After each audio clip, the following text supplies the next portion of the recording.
avançamos para a segunda-feira, onde vão aparecer as suspeitas e as acusações. Elas estão aqui nos versículos 9 até o versículo 20. Nessa parte da história, o que pensaram os irmãos que haviam voltado para a sua terra. E olha que interessante, irmãos, eles cruzam o Jordão novamente, em sentido contrário ao que haviam cruzado os filhos de Israel quando tomaram posse da terra.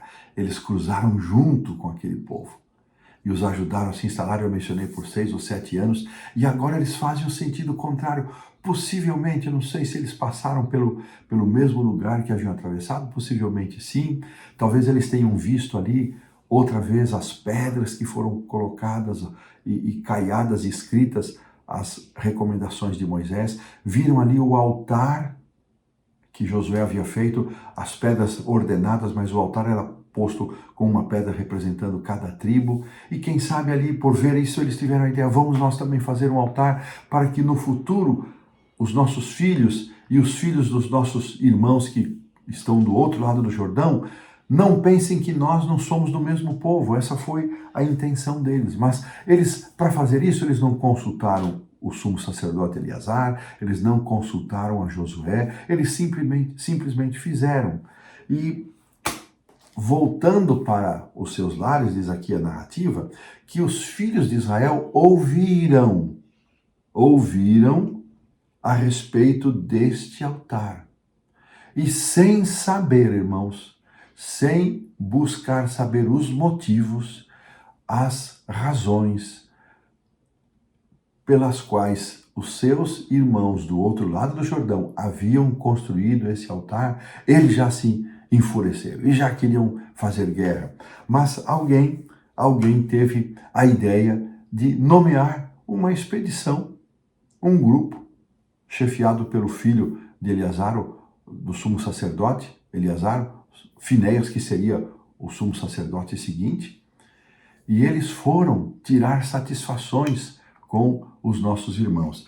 E interessante, irmãos, que o autor faz questão de dizer que toda a congregação, referindo-se às 9 tribos e meia, como que se já tivesse excluindo aqui as 2 tribos e meia, que eles chamam de filhos de Rubem, filhos de Gade e os da meia tribo de Manassés, como que já demonstrando, uma separação já aconteceu. A congregação de Israel são as 9 tribos e meia. Esses que fizeram esse altar, querendo ter uma cerimônia religiosa exclusiva, esses já não fazem mais parte da nossa comunidade. Irmãos, olha só que perigo, que risco, né? Então, o texto, aliás, não explica os motivos. E certamente essa explicação também não chegou. E sabe, irmãos, aqui tem uma lição para nós. É muito interessante. Os membros das 2 tribos e meia, fica comprovado no estudo da lição, eles não estavam errados. Os objetivos pelos quais eles haviam construído esse altar não era para adoração. Os das 9 tribos e meia se apressaram, mas tem uma coisa, irmãos, temos que evitar a aparência do mal.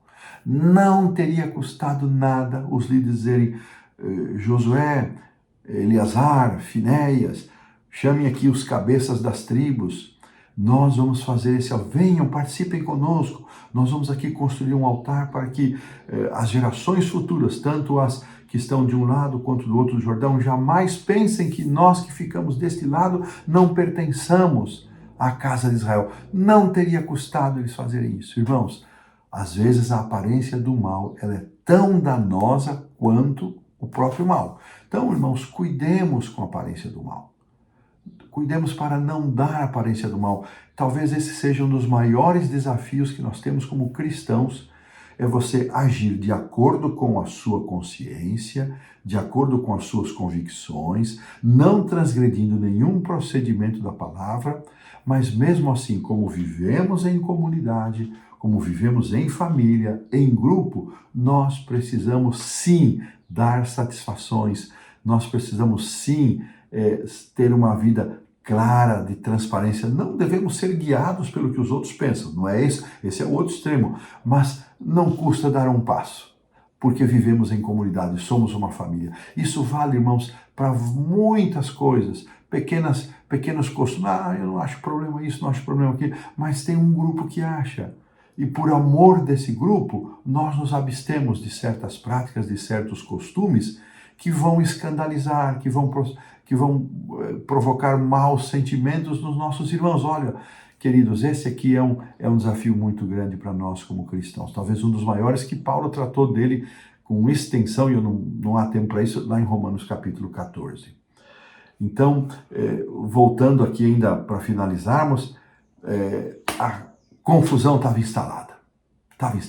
Surge um altar, para que esse altar? Agora eles vão sacrificar ali, vão ter o seu próprio sistema de sacrifício, o altar é um só, a tenda da congregação é uma só.